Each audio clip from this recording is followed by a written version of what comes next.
Yan, good afternoon mga idol. Nag-ride ngayon tayo. Inayos ko muna yung GoPro ko. Nilagay ko kasi sa helmet. Yan, makikita ninyo mga idol tong bahay dito sa Canada. Tingnan nyo, yung mga bahay dito sa Canada, pagka malamig na, yan katulad ngayon pool na. Kuwan na. Kukunti na ang tao. Pakunti-kunti na lang. Yung, tsaka yung sasakyan dito, tingnan nyo. Tigis-tigis sila. May isang dalawahan pa bawat bahay. Yung magaganda rin bahay dito. Yung mga nakaparking dito, labis yung sa kanilang bahay. Sa may gilid oh. Pwede mo magparking dito. Yan oh, mga idol. Yung mga bahay dito, sarado.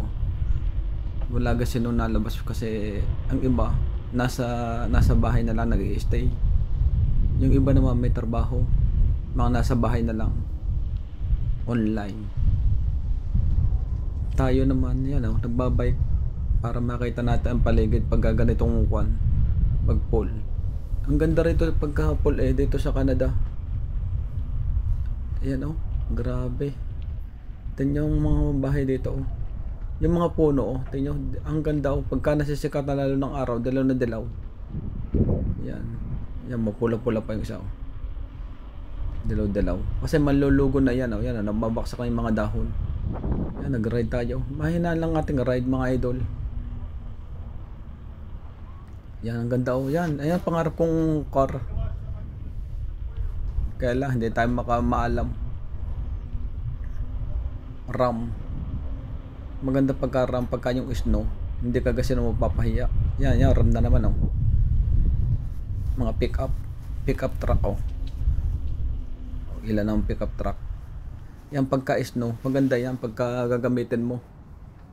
Hindi ka mapapahiya. Hindi natin alam kung saan tayo liliko o kakanan o kaliwa. Tingnan natin sa GPS. Yan mga idol. Tumigil muna tayo kasi mahirap na maliligaw tayo. Gagamit tayo ng GPS.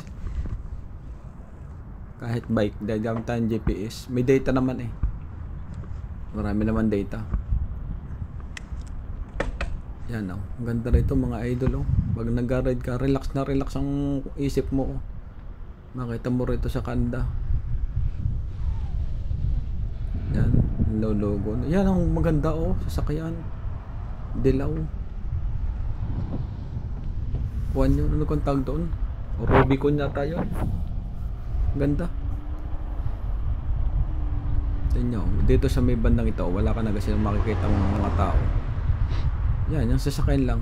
Pero yung sa bahay wala na sa labas dito. Mga lamig na lamig. Tayo naman tuwan-tuwa, mag-isa lang tayo nag-ride dito. Naka-gloves na lang tayo. Yung gagandang bahay dito sa may kabilang ito oh. Mga single house. Yan. Hindi na tayo nag-stop kasi wala namang sasakyan. Yung mga sasakyan lang talaga nasunod dito sa rule. Pag hindi ka sumunod dito, may mga pulis na nagkukuan. May ilan naman naglalakad-lakad ngayon. Kaya lang ang iba talaga nasa bahay lang. Ang ganda ng mga dahon oh. Grabe, nakaka-relax oh. Makikita mo ito sa isang araw, wala na itong dahon. Mabuti nga natuto tayo magbike at nakakalayo tayo kung saan saan. Naikot natin itong buong Canada. Hindi pala, Toronto lang. Kasi pag sinabing Canada, malaki na itong Canada. Yung papunta lang Quebec tsaka Montreal 8 oras na mga sa drive yun. Lalo pa dito Edmonton pa, airplane mga 4 hours ang lalayo. Kaya Toronto lang tayo nagbabike. Nasa kalahatian na tayo ng Toronto na nagbabike ko rito simula ng pandemic. Siguro mga 4 years na simula na hanggang ngayong pandemic. Nagbabike na rin ako. Nagagamit ko rin itong bike nito sa snow. Pero ngayon tumigil na. Habang pala natanda na nahina na rin sa lamig. Kaya pag tatanda dito sa Canada, nauwi na ng Pilipinas. Yung iba hindi na natagal. Balik-balik na lang. Kinukuha na lang yung pension. 6 months sa Pilipinas, 6 months dito. Yan, dami mga sasakyan nasa labas. Marami sasakyan dito sa Canada. Madali makumuha dito, kaya lang ikukuhan mo pa. Pakikita mo lang credit card mo, makita kami trabaho, okay na. Makakakuha ka. 6 na taon huhulugan. Katulad ng yung bahay dito, 26 namin, 26 years binabayaran. 26 years. Ang mo sa tagal. Pag mga 40 ka na, 40, 50, 60, o tama-tama, saktuhang retire ka na. Tapos na yung bahay mo. Depende lang kung masipag ka mag-ipon, mababayar mo ng ganyan. Pagka hindi, lalo na natagal. Pero kung magaling ka magbayad, siguro kakayanin ng mga 15 years. Bukod yung bayad mo, bukod pa yung mga hulog-hulog mo na sabra-sabra para mawala din yung mga tax dito sa Canada. Ganito ang kinukuha namin sa Canada. Ang dami sa kanong, grabe, ang gaganda. Nalaka ng mga bahay. Yung mga bahay dito, yung malalaki yan. Mga single house yan, oh. Mga single house yan, oh. May mga truck, oh. Mga ram. 4x4. Yan, mga idol, oh. Masaksihan din nyo dito ang kwan talaga sa Canada. Ang ganda. Ang grabe dito. Ang ganda dito magbike. Yan. Ang color yellow ram. Ang ganda raw. Bago pa eh. 4x4. Yan ang maganda pagka nag-snow na malalim. Kayang-kaya na yan. Hindi ko lang alam sa Alberta kung kakayanin yan. Kasi ganang iba yung snow sa Alberta eh. Sobrang kakapal doon. Hindi kagaya dito sa Toronto. Medyo konti lang. Pero nagme-minus 40 rin dito. Kaya sobrang lamig. Yan o. Sarap dito mag-ride. Grabe. Nice. Nakaka-relax.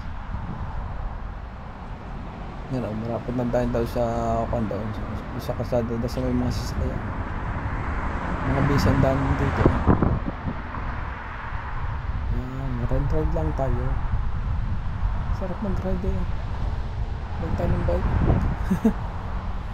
Yan, dito na tayo daan. Isa doon pa tayo daw sa kabila. Para dito, shortcut na rito. Galing kasi tayo doon sa kabila eh. Kasi hindi natin din alam yung mga daan doon.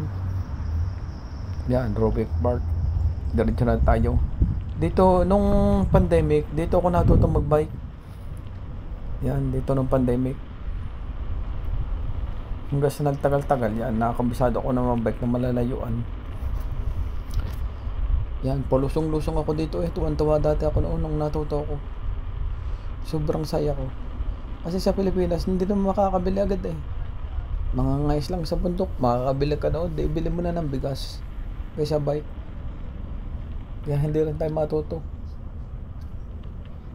Basta iniisip lang natin nung mga 80s, iniisip na lang namin pagkain. Yan dito, thank you Lord at nakapunta kami dito sa Canada.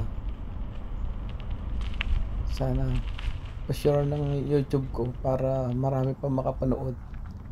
Para pag nagpunta kayo dito sa Canada, may idea na kayo.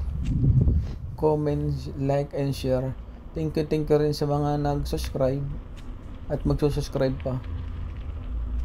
Yan, ang ganda rito. Ganda rito magbike mga idol. Nakakatawa naman. At nakakalayo na tayo magbike dito sa Canada. Wala kasi ako lang ang nagbabike oh. Ganito sa Canada eh. Ang iba siguro tutulog na lang kaysa lumabas. Malamig din naman eh. Kahit double jacket mo talagang maginaw. Mga 3 weeks na lang mag-i-snow na. Lalo na. Hindi na tayo makakabike ng malalayuan. Mga 5 km, 2 km okay na yun. Basta makabike lang. Yun nyo, ang ganda ng mga lake dito sa Canada, oh. Tsaka yan, mga dahon, oh. Mga idol. Ganda ng mga dahon, oh. Yan. Thank you for watching, mga idol. Share and like and